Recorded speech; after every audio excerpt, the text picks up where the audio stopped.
Boa, muito bom dia para os meus queridos inscritos e para você que não é inscrito, já se inscreva no canal, gente, é muito importante a sua inscrição junto com o seu like. E outro recadinho aqui, ó, chegou no vídeo, já deixa o like, porque assim você me ajuda muito e ajuda também ao YouTube notificar esse vídeo para todos os inscritos e também para mais e mais palmeirenses, combinado?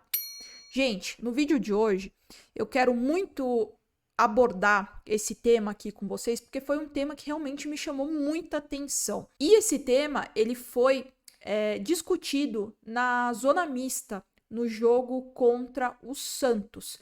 E esse tema envolve o Flaco Lopes, que grande parte da torcida tem pedido o Flaco Lopes como titular e que tem sim, pelo menos na minha visão, apresentado um bom futebol.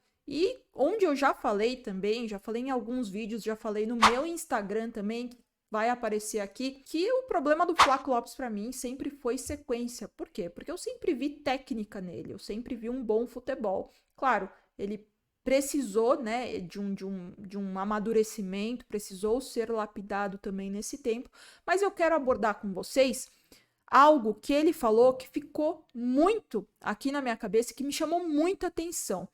Eu vou deixar o trechinho aqui, são segundos desse trecho, e na volta a gente conversa. Todos os créditos para o nosso palestra desse trecho que vai aparecer aí para vocês a seguir. Você falou em questão de adaptado já um pouco mais ao futebol brasileiro. Qual que é a dificuldade que você teve? Não, acho que um pouco a cabeça, né? A cabeça de olhar um pouco as críticas e tudo.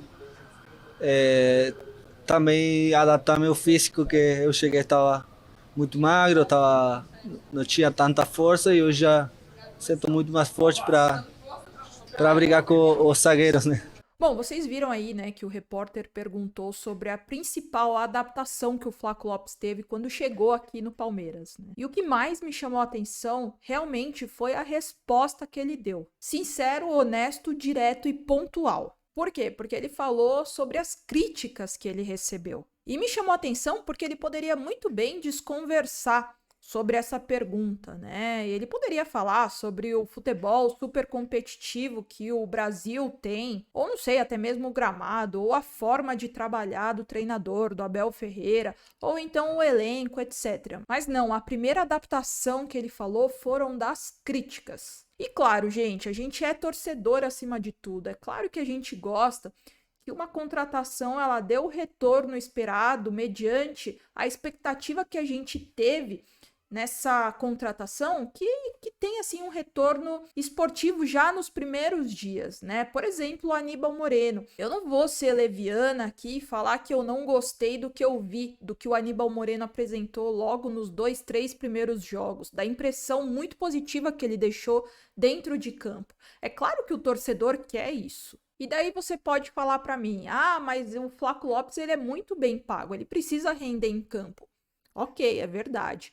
Outra coisa que você pode falar para mim: "Ah, ele foi muito caro, teve um alto investimento, ele precisa sim dar retorno no campo". Verdade, também concordo com você. Mas o que eu quero chamar a atenção nesse vídeo aqui é justamente quando a crítica ela passa do tom. E claro, quanto a questão mental influencia dentro e fora de campo. É por isso que o Abel Ferreira ele trabalha muito o mental do elenco, o mental do time.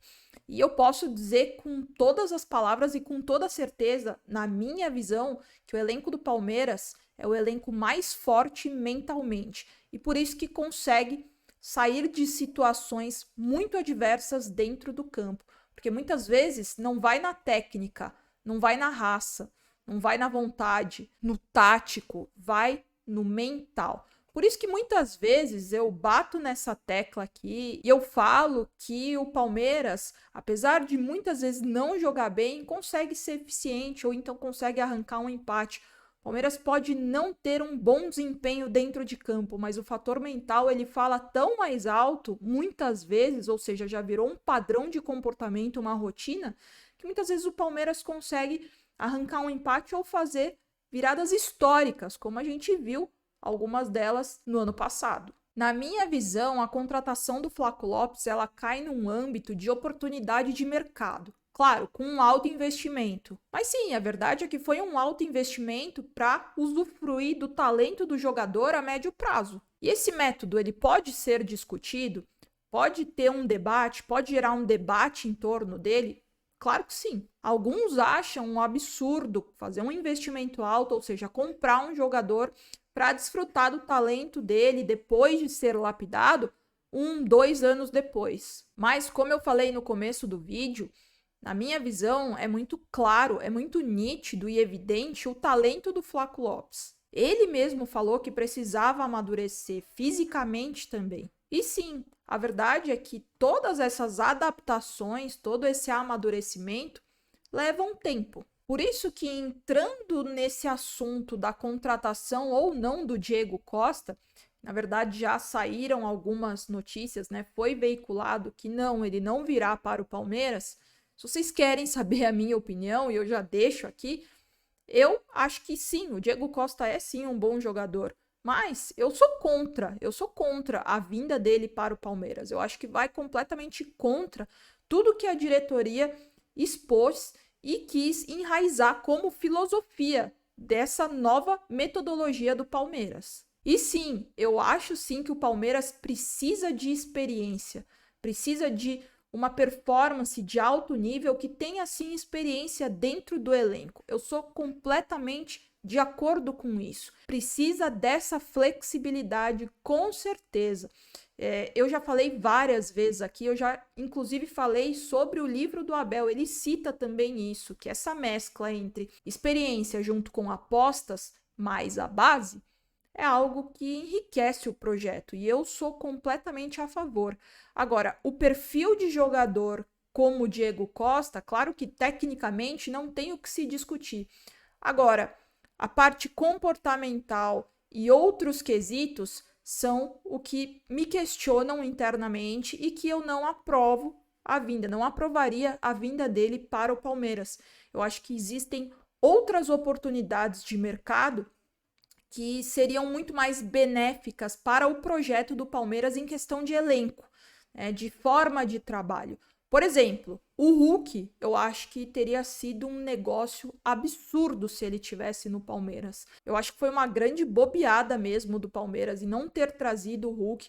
Ele queria, o jogador queria, né? A família queria, e enfim, acho sim que foi uma grande bobeada não ter trazido o Hulk. Ele, por exemplo, seria um nome que teria meu total apoio para vestir a camisa do Palmeiras. E para fechar o vídeo e fechar minha linha de raciocínio, eu quis chamar a atenção para essa parte da zona mista que o Flaco Lopes falou, inclusive. Por quê? Porque de todas as possíveis adaptações que ele tinha para falar e que eram mais tendenciosas a acontecer, como eu falei lá atrás, o gramado, a forma de trabalhar do treinador, até a língua estrangeira, a competitividade do campeonato brasileiro, ele chamou a atenção para algo que está muito em alta hoje, que é a parte mental. Que na verdade ele chamou a atenção para as críticas, mas de que um modo geral afetam a parte mental do jogador. E o que eu quero dizer com isso tudo é que isso serve para a gente pensar nessas críticas que todos os torcedores fazem de um modo geral. Como, por exemplo, começo de temporada, será que com 2, 3 jogos dá para definir o retrato de como será a temporada até novembro desse ano? Eu acho que não. E é isso que eu tenho tentado passar aqui no meu canal. Novamente, gente, vocês não são obrigados em nenhum momento a concordar com tudo que eu tô falando aqui. É por isso que existe o debate, a troca de ideia, que é o slogan do meu canal. Eu adoro trocar ideia sobre futebol. Portanto, deixa aqui nos comentários. Eu quero muito saber sua opinião. Se você concorda, se você não concorda. Quero muito saber sua opinião sobre esse tema, que é um tema que eu tenho muita curiosidade e que eu me interesso muito, que é sim a parte mental e como o Abel Ferreira ele consegue trabalhar o mental do elenco, né? Então, deixa aqui nos comentários, eu quero muito saber sua opinião. Novamente, se você caiu de paraquedas aqui, se inscreve no canal, que é muito importante a sua inscrição, e deixa seu like também se você não deixou no início do vídeo. Combinado, gente? Volto nos próximos dias. Muitos e muitos beijos, ó. E avante palestra sempre.